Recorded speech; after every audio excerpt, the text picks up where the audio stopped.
So had a very good performance on the Azir earlier in the season. We're seeing more Azir, which I'm a fan of. I think Azir is a pretty cool champion, come team fights especially.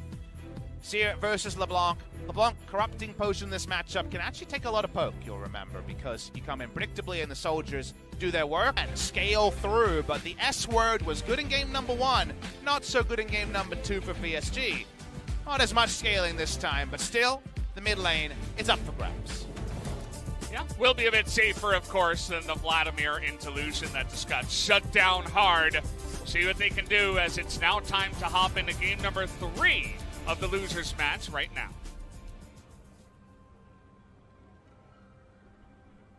Hello? Summoners. The Sharks are circling because they definitely didn't spawn.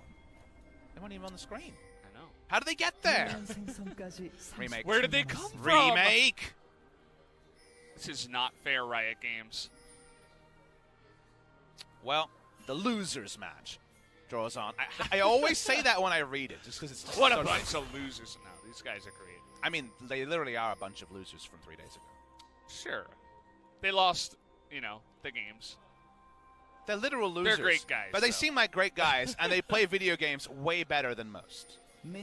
Not everyone, but most. Better than all of the challenger teams. And all of the chat. And us. Hey, you don't know that. Maybe there's a pro in chat. All right, if you're better than these teams, let it be known. Yeah. We can check it on the VOD later.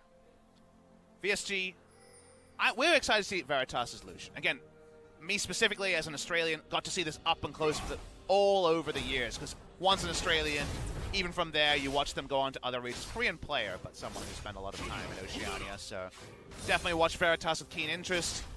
That's actually very on the nose, but Keen was another player who played in Oceania and went around the world, so we never forget our favorite sons, and Veritas is there.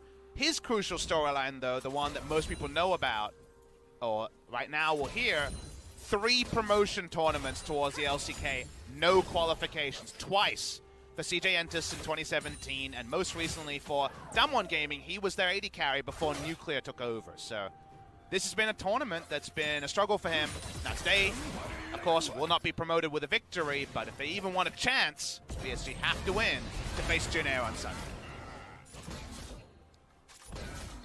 Yeah, and that matchup against Jin Air from the Sharks was watching. It was not the greatest that I've ever seen, but feels like if either of these teams can get through each other and make it up against Jin Air, it should be a much closer matchup, especially in a best-of-5.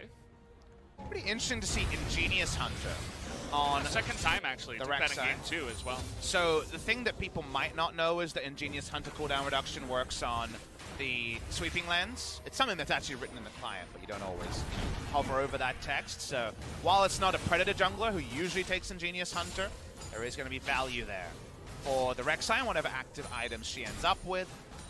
It's going to end up being vertical jungling at this point, with the blue buff being taken on the enemy side of the rift by the Rek'Sai. So for now, at least, that means Kennen gets to push up and make GP's life hell. Pretty standard, but on the bot side, does mean that Lucian Braum, that duo we always talk about, has to have some second thoughts. Now, Jisoo's low and doesn't have any stopwatches this early.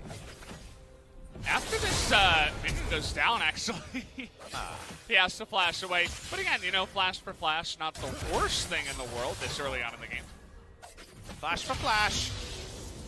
Ends up being more meaningful, I would say, on the Jarvan and his ability to impact multiple lanes and just in the one lane. Because the GP was already playing under turret.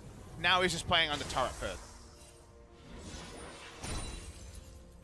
Both going to TP to the top side as Cats is making his way. Nice interrupt there. Does land the chain as well. That's a huge chunk already. Kuzan LeBlanc, baby. Nice when you big up a player and he's able to hit the chain, because notice that Rem has been pretty bold. He has no cleanse in this game, or barrier. His defensive option is to shove and back and teleport back in. Now, it works this time, but next time, when the Rek'Sai has ultimate, things will be different. Yeah, would have been dead if the Rek'Sai was level 6, but not quite the case. Doesn't end up missing too much, actually, with that TP, so seemingly a good choice so far is that teleport. Laning Phase wide, Kai'Sa and Galio being babied a bit by having the vertical jungle, so actually in a CS lead over Lucian Braum. Don't see that very often for a short-range carry like the Kai'Sa, but happening in this particular game. Will definitely take Veritas pure in terms of duo lanes, but it's all about performance with the game state, which was vertical jungling, which was top lane pushing in nice and happily, but top lane's the only lane with priority early. Mid lane, as we saw, has things to consider, especially with no cleanse. You can't really push up too far on the Azir. Bot lane being well held. GP ult not available yet, but could be used defensively to wave clear, or get some plays going. And if GP ults, Galio ults, there could be some shenanigans on the Rift. Yeah, decent amount of squishy members on the other side, and it looks like there's only one stopwatch, which is currently on Mighty Bear, the Jarvan. So, speaking of shenanigans, they've been enacted. Not sure if he spotted him there. He's going to interrupt the back now. Sorry, Light, you're going to have to take the long way around. Is it going to matter here, too? Kind of an awkward spot, but doesn't look like VSG want to push the SU. Got both backs, only interrupted the Braum, but Veritas worried about a turret dive, and obviously they had limited information, so understandably decided to move. Chain hits, but this is a nice damage trade-up from Kuzan, who used his teleport. Did Rem, and Kuzan did not, so trade up for Rem.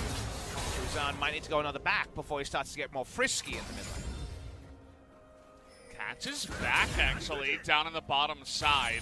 He still has his flash, even though he's been active. Here's a nice angle! Oh, that is a fantastic engage into the flash knockup. First blood goes on to Pure with the GP.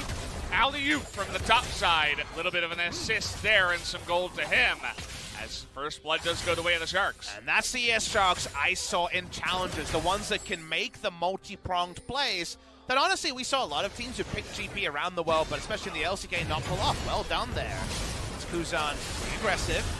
Misses that knockup, does Mighty Bear, but again, it's a LeBlanc who's going to be able to hop back on that one. Why do you pick GP into Cannon? Scaling is the obvious word, but in the laning phase, you shouldn't die with oranges and playing defensively, and you have windows with your ultimate to gank the bot lane with your ult to get more gold and to get things going.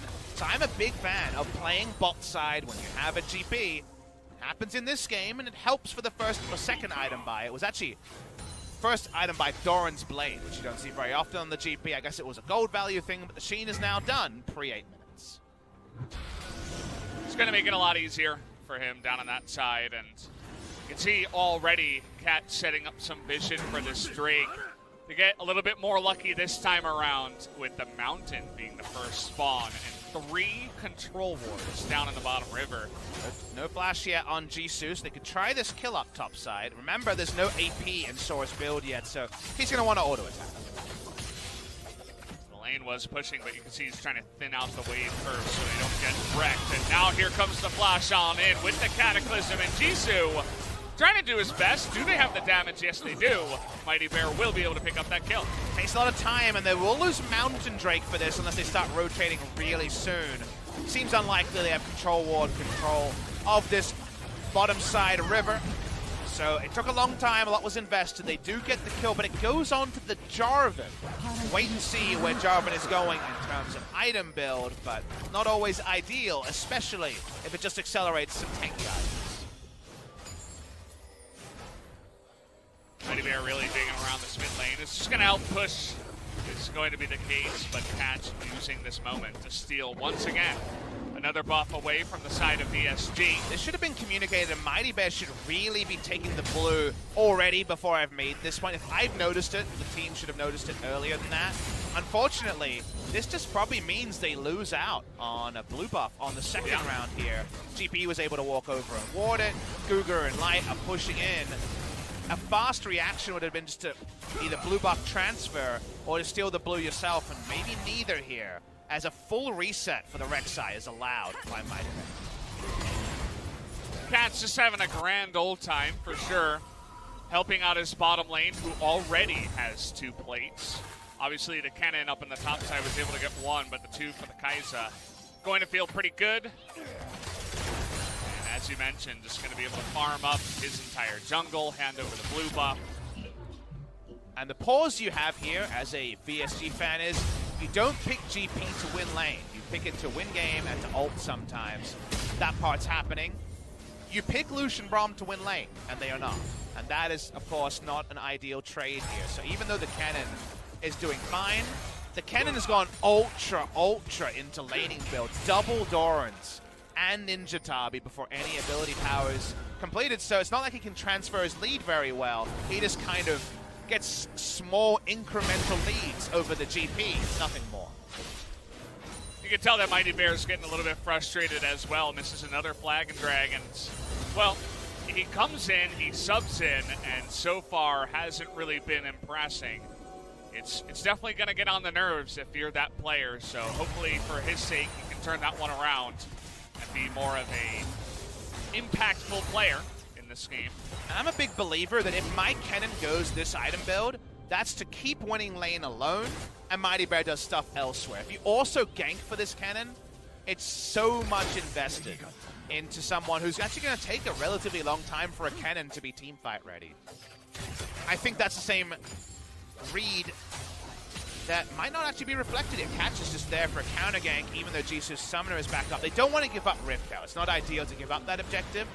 Mighty Bear was standing in one spot, but does start moving. That spots him there. Lots of pings come out. You can see that Guger was around just in case. But as was Pure.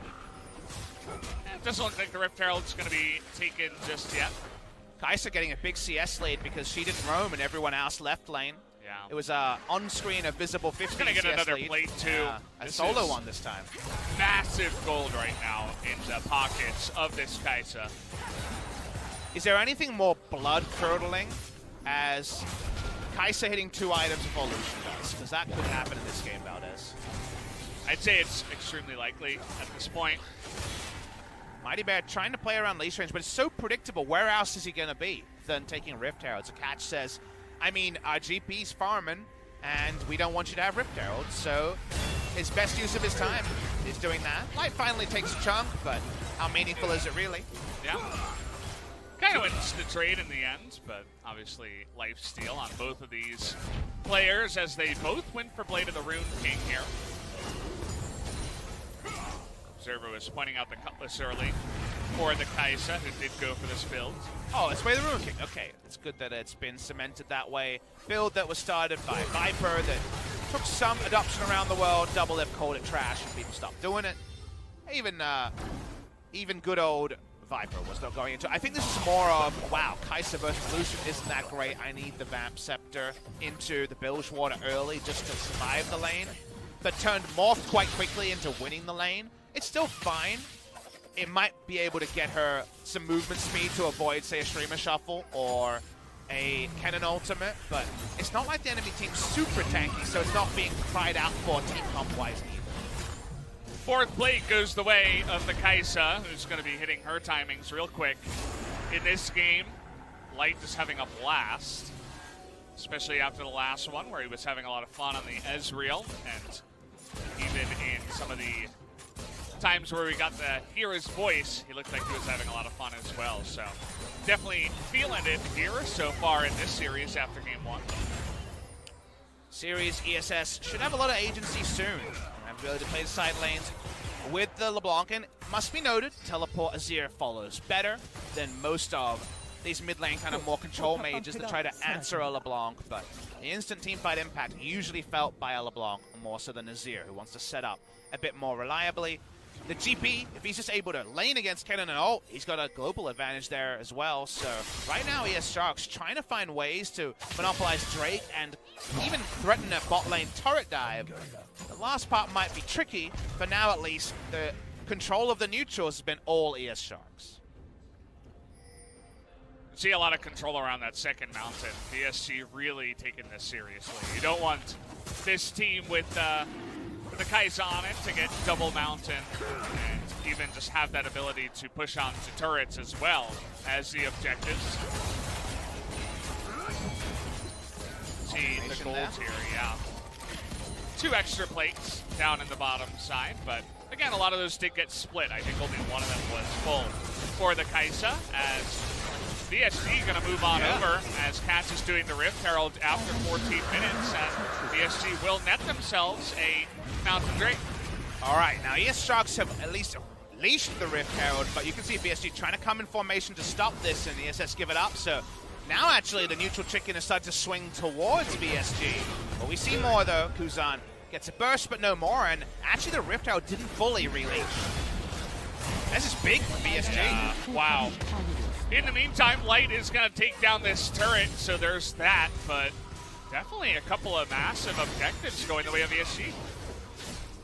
Come in as a group and claim your rewards was actually the VSG way. Till this time dictated to around the river, and thus objectives have gone the way of ES Sharks, and we were impressed with how they defended around the Rift Herald before, but now both things go to the team with the Azir, who's happy to get him scaling. The GP is keeping no Trinity Force completed till probably next back timing, maybe even now. Light has the transformation on the Q evolve here with the double pickaxe to get him over the threshold with the inclusion of the Doran's Blade. See where the item build goes through further from here. Rage Blade and Fin the Edge, of course, the heavy expectation. It's pretty much mapped out on that side. Looks like Black Cleaver for the side of the Lucian, as now we're doing the pushing in the other lanes. Jisoo is going to be a little bit late to this one, and actually with the Rift Herald coming down, looks like they'll just hand over this turret. Although, as I say that, we do have the LeBlanc hanging around. We also got Rek'Sai down there. It doesn't look like they'll try to save this turret. And it's a tempo lead to do this, because Sora has actually defended this turret for the push timing here. So tempo, or the ability for these minions to push it much faster for VSG, is pretty important. They have to use the GP ult, as now Kuzan getting frisky in the jungle. Not going to be able to lock anyone down, but an extra charge and Azir in the mid lane means that VSG all of a sudden are kind of running ES Sharks around the map. Very, very simple way to put a point that ESS are taking much more turret damage and much more slow about getting counter turrets, about resetting, about getting vision on the map. Important note, at 16:55 with 2.5 minutes to Drake, the speed doesn't have a lot of penalty. Yes, it's more little bits of chip damage in other lanes, but there's no answering objectives in mid lane. Oh, Kuzan dodges that ultimate really clean. Nice little trade from him, has the corrupting clock ticking. Is going to win that one up against the Azir. Blanc used to be the matchup into Azir, because when the old Azir wall parameters were there, the return from your W wasn't counted as a dash that the Azir could interrupt. Now it's fine either way, as things have changed there. But yeah, Kuzan's LeBlanc. It's the nameplates being important here. No kills on the board just yet, but you know there's a lot of lurking in this game. It's 1-to-1 in kills. The Resonance Leapers are no doubt out there, but it's all leading towards core items being done, and the potential with a 100 AD evolved Kai'Sa, a LeBlanc, and just GP as a champion. Soon these health bars are going to go down much quicker. Certainly feels like it, as the Sharks just even clearing out some vision in the VSG red side jungle as well. Next objective for them should be this mid lane. You can see that Rem most likely is pinging to try to save it here. And it is going to be really hard to take this out, especially up against a Azir. I mean, it's LeBlanc GP Kai'Sa, right? There's no way to push through Azir X. As long as someone else is there to stop a turret dive, it's fine. So very, very easy, and the teleports have allowed him to make those frequent back timings. So Banshee Veil on the way. That's usually the tipping point where LeBlanc really can't do anything next to an Azir. Coming soon. And at that point, has VSG reached a kind of compositional 5v5 point that while it doesn't quite ape what we saw in terms of Game 1, Game 2 scaling, there's a lot to like about VSG around 2.5 items. We'll see if they can get it going. As once again, not too much action in this one, although Kuzan just barely going to miss the chains there. Is up 3 levels onto Veritas, but actually 2 levels. He's level 12. Still does have that pressure onto the Lucian. And if you're playing this game, you know, this is the epitome of a lull state that we talk about all the time. The fans have a lot of fun playing with.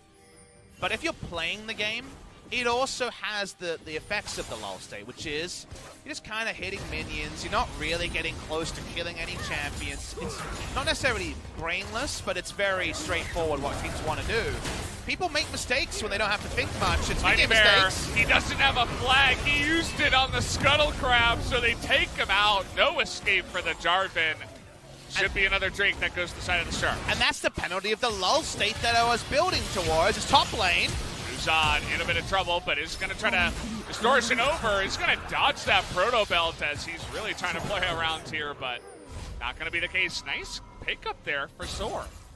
All things considered, though, they take down Drake on the bot side. Mighty Bear went for a walk because during the lull state, while everyone was cleaning their camps, pushing their lanes, the map control was ES Sharks around the river. Mighty Bear went to contest it alone, and Dora the Explorer died in this particular case. Quite sad, actually. But that's what happened, is that you don't necessarily have the same intensity, not on the edge of your seats during the lull state. It's building towards something, but only with the map hack's overview can we see what it's building towards, and the mistake is an unforced one, but made by Mighty Bear, and he goes down.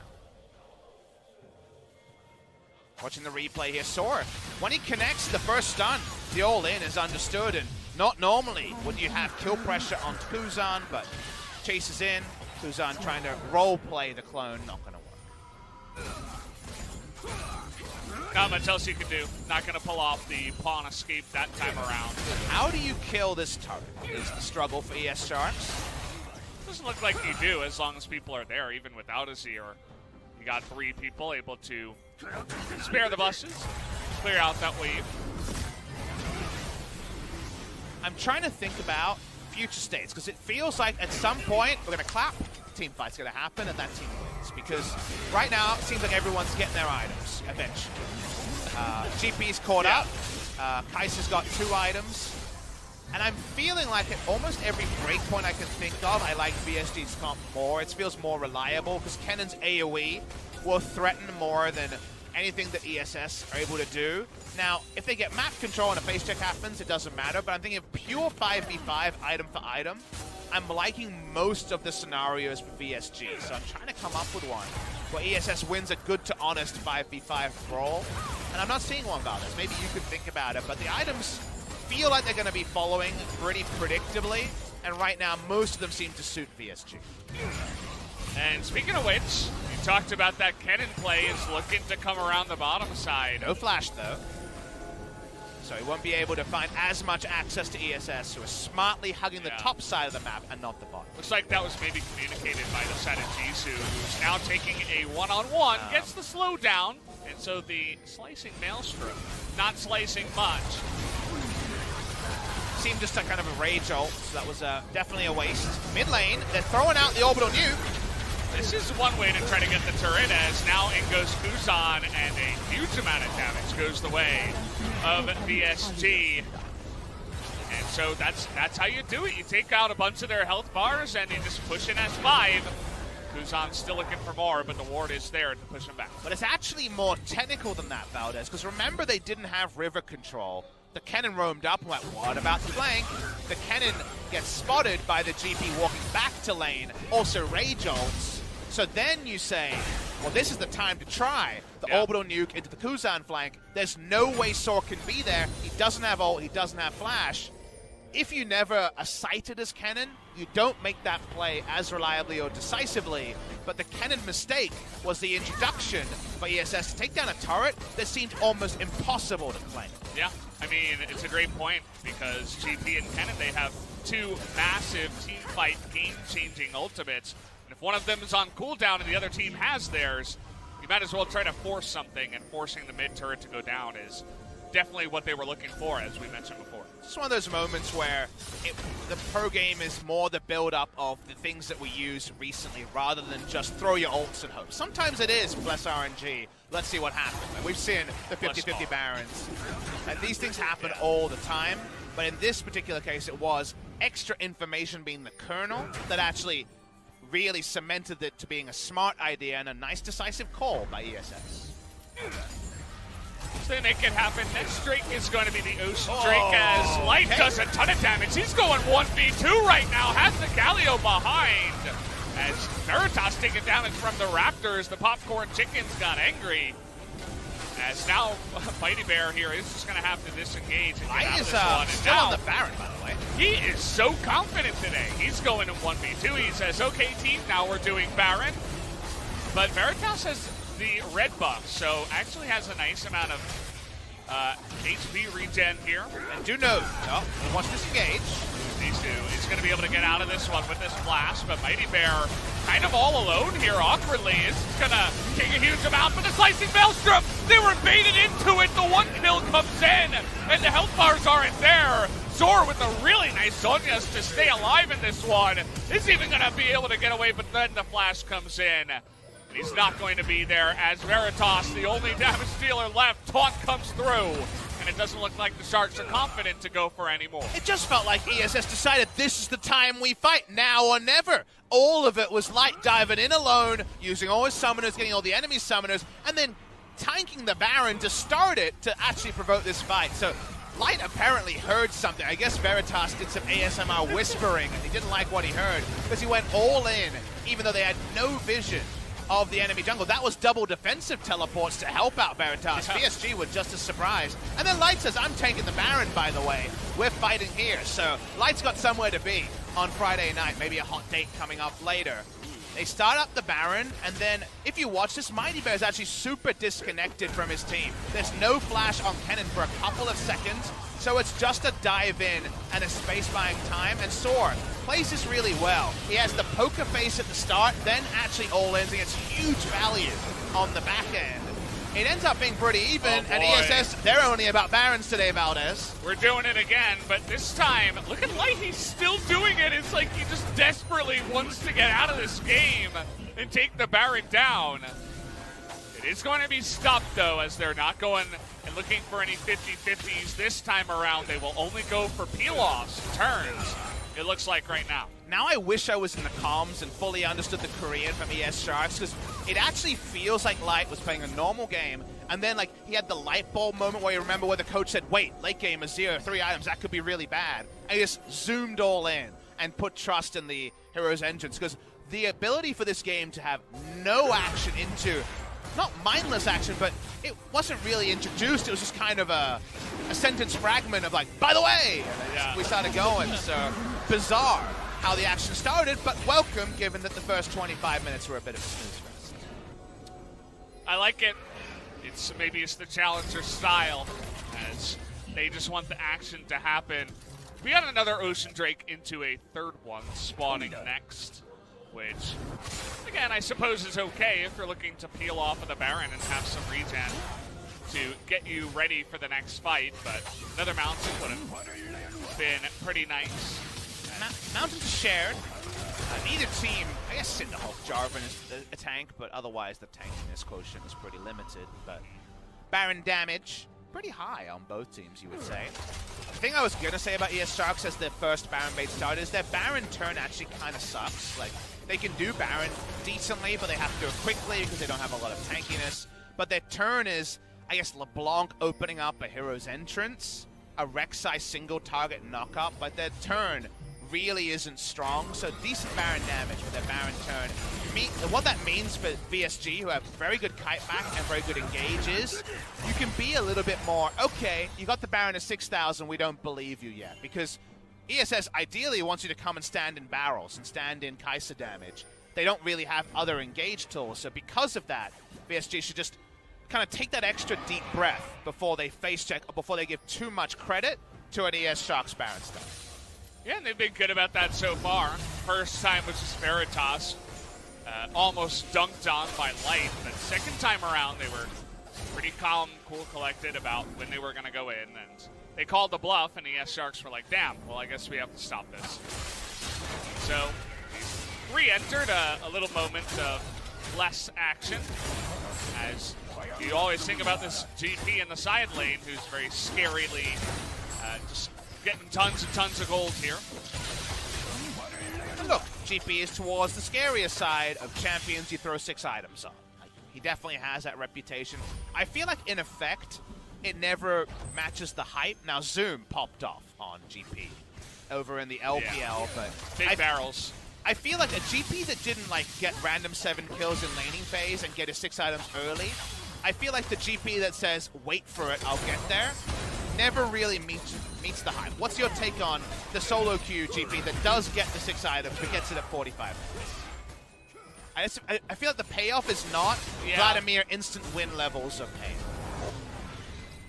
Or even, you know, a Fed aiding carry, or like, that was kind of funny. Didn't get interrupted by that one, but, the chain or link in his barrels, ear, you know? The chain link barrels are not that reliable AoE. The ult does a lot of damage by the end. You've got some magic resist, so it's not killing you. You don't get to parlay many people in the face, and even if you do, it's not going to be blowing people up. So I feel like the payoff's not what it once was after multiple different GP reworks. 6 item AP cannon, pretty scary, Valdez, is all I'm saying. Oh boy. Well, we're using everything to try to kill Zor here, as look at the burst damage, NT might get away. Oh! But no! Okay. Well, he's got a barrel here. Can he get it? Yes, he will. That's just going to be LeBlanc coming in. As was pretty cute to avoid that for as long as possible, but pushed a little bit too far up the lane and paid the Iron Price. Piggyback gank from the LeBlanc, much more free to do that than the Azir. Works really well, and that's the first thing that's changed the game state. Look at Jisoo. He certainly does damage to turrets. Look at Mighty Bear. Now you see him. I almost missed him. Yeah. You might miss him if you weren't paying attention. As Kuzan, he's level 16. He really doesn't care about anything right now except just blowing up members of VSG. Was able to catch one and really open this game wide open after picking up that void stack. And we might have to call the WWF and report Mighty Bear and add it to the list of endangered species. Speaking of species, I suppose the Gargoyle is one, but Pure is going to pay his price as well, as Cougar surprisingly tanky. Nice Emperor's Divide is going to get everybody away, as it doesn't look like Pats was going that deep with his ult. Zor trying to come in, but not quite able to make it happen. Baited by BDD's Azir. I thought maybe with the space being opened up, the nuclear damage would come in. But it's 2.5 items. The front line was almost dead. Mighty Bear again, almost on that endangered list. Kuzan is scarily accurate today. He's a good LeBlanc player. Yeah. Yeah, he's definitely the guy to look for. I mean, looked fantastic on the Lucian. That's a big confidence When in booster. doubt, Valdez, start the Baron. Yeah, and you talked about running into barrels. This is exactly what they don't want to do here, VSG, and it looks like Mighty Bear. It's not going to be extinct this time around, but the Baron is, as ES Sharks able to pick that one up in 32 minutes. 9 minutes after the first all-in around Baron, they claim this one. Mighty Bear at 0 HP, so he's always going out. They walked up here, just trying to get the Demolish proc, and as the Demolish proc comes in, interruption on the Justice Sponge, and that's what prompts a pretty all-in fight. But remember, Kenneth is not going to be able to get there promptly. Only now respawns, and his Slicing Maelstrom is on cooldown. That's why VSG get a really nice ultimate, but that can't actually do anything after the Emperor Divide. And the Emperor Divide down, the jungler's health bar vacated, free Baron to the side of VS Sharks. And the Sharks are saying, please give us an Elder as soon as possible. We'll take out this final elemental Drake. Down it goes. Third Ocean means that basically these guys aren't going to be losing too much health. And I love that ESS, while they weren't listening to the English broadcast, they probably agree with our assessment of, ooh, these bait timings in a 5v5, they don't really suit us. VSG has it better. They make the piggyback gank, and that's how you subvert, on paper, team fight losses. Because in the late game, it's way easier to win with a 600 CS Sivir win condition, with a Vladimir who hits big item spikes. But if you're perfect around avoiding 5v5s, good things can happen. Speaking of avoiding, Nice flash over the fat wall there. You don't see that every day. gotta love those fat flashes. Catch himself, able to get over a wall, and they're putting VSG on a merry chase. End result, some more turrets to the side of ESS. They got the 1-3-1 going. As it's going to be hard if they don't catch someone out, as they tried with Jisoo to stop this push in every lane. It's getting reminiscent of EU Masters, the Rogue versus Misfits Premier game, Rogue Esports Club versus Misfits Premier game, where there was a 8-kill Sivir against a 10-death Taliyah Pantheon bot lane, but Zed and Nico able to run them around the map. They're trying to avoid those 5v5s. Never are they interested in a 5v5 until they have to, and And that so far has gotten them all the way into breaking the base. So nice stuff from the ES Sharks. Yeah, they got first blood on the base. Essentially, that first turret, inhibitor turret, going down in the lane of Jisoo, almost hitting level 18 here, but with no flash, can they get on top of him here? In a ton of trouble in the Cataclysm. Looks like this time he'll go down, but of course, once you do commit everybody down there, Kuzan can come in and do a bit of damage. The mid turret also goes down, and it's all just for the price of the 1v2. And that's the important part. The last moment there, Valdez, is we're so trained in X person died, what a big win for team that got the kill. But so often in games like this, as we saw, from the sleight of hand, the kind of juggling act that ESS have been doing, the minimap was the biggest story of now the base is broken in 2 spots, and yes, one of those bases you can put down a sand turret and repel for a while. You kill Jisoo, but it doesn't change anything for VSG unless they get a 5v5 where Kennen, Azir, and Lucian can all do damage. And right now, the only time that's come close to happening is when Light decided it was to be so. And if he's a bit more reluctant to engage the team fights in the future, maybe VSG never get that 5v5. Does feel that way, especially with how well Kuzan's playing. I mean, this guy only got caught out the one time up on the top side, and that was just a sneaky play from the side of Soar. But ever since that death, he's been all over the team at VSG. Just picked up the Rabadon's death cap as well. And it feels so bad to have to go more 4th item against just LeBlanc. But that's what Veritas had to do, so no Infinity Edge in the 4-item build means that blowing up the squishier frontline from ESS, it'll happen over time, but even with the longer time guaranteed by the Maw Shield, Veritas not necessarily min-maxing damage by any means. Yeah, feels pretty bad. As we saw what he was able to do in some of those team fights in Game 1, where he was flashing in and just critting people in the face for over 1,000. But you missed some of those numbers with this build you're talking about. As now we have some interesting timings come in. We have the Elder spawning in about a minute, and we do have Baron just 10 seconds after. So things could get interesting. VSG have a Mountain Drake of their own, so maybe, I suppose, their best hope would be to try to split objectives here. And hold the point. Who's in trouble? Who's in a lot of trouble here, has to flash the wall. Just like Zoom showed, what you will see today is with the IE change, crit gangplank is back. 50% crit, Infinity Edge in the build. Normally the barrels are just 500 damage AoE slows. Now, with all of the barrel buffs and Infinity Edge bringing back crit gangplank, you face check the wrong barrel chain link, especially with no armor, and you get blown the hell out. Yeah, it doesn't really matter who you are. I suppose if you're, a Rammus with a bunch of armor, you're going to be a bit happier, but nobody liked that in this game. I like it when the barrels can crit, and that's actually in the build part, because it's much more action-packed than GP. Kind of just being annoying. Bigger numbers, right? More flashy. Burst is definitely flashy. People like shiny things. Let's see if we get those shiny damage numbers. Jisoo's setting up around the Elder. Face-checking a GP's barrels used to be one of the scariest things in the game a few years ago. Take a look at Light just soloing this down like it's nothing, like it's a regular Drake just goes down to the 80 carry. Redemption is going to come in, but Light's going forward. Soar with the defensive Maelstrom coming in, and Cougar only going to get the support here, trying to re-engage his Mighty Bear. But it just looks like VSG don't have the firepower, as in goes the entire team of the Sharks. And the rest of VSG just being burnt down from that Elder.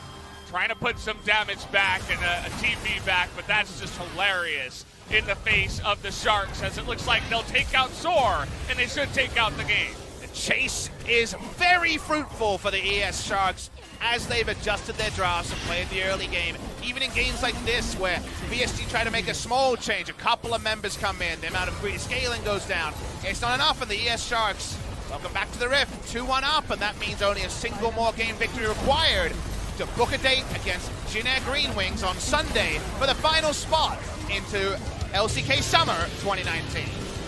And the Sharks starting off slow tonight with the loss, but then 2 very convincing wins in a row. I mean, this looks like they're the obvious better team coming into this one after games 2 and game 3. They still have to win one more. But it's looking for the broth. Like, it really feels like this is a ramen dish. You'd be like, this is confusing. Like, there's so many flavors here, but the overall taste sensation isn't enough to bring me coming back. And VSG want to come back to Lowell Park. This is where they want to be. They want to be in LCK Summer, and they're going to have to find something inspiring, and they're going to have to find it fast.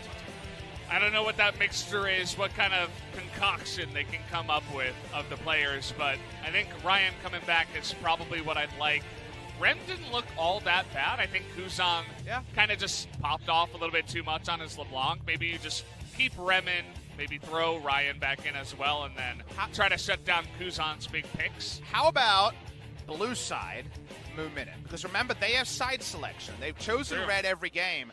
If you're willing to play Sona Tarek, and the word is that Moo and Minute like to get frisky more than some other duos around, maybe you have to do it ASAP, Valdez. Who's to know, but there ain't any more time left over. One shot left over, unless you're going back down into challengers, and neither of these teams wants to be down there. They want to be in the big show. Nobody wants to play in the minor leagues. It's all about the major leagues. But they're really on the ropes here, you have to say, as it was pretty much all in favor of the Sharks. Just a couple of moments where maybe 200 gold ahead for VSG. That was the closest to plain sailing. If it goes down that way, I think the Sharks win 3-1. I would have to agree. I mean, they've been impressing for sure, especially Kuzan looks fantastic in games number 2 and 3. So we'll see if they can do it again after this quick commercial break.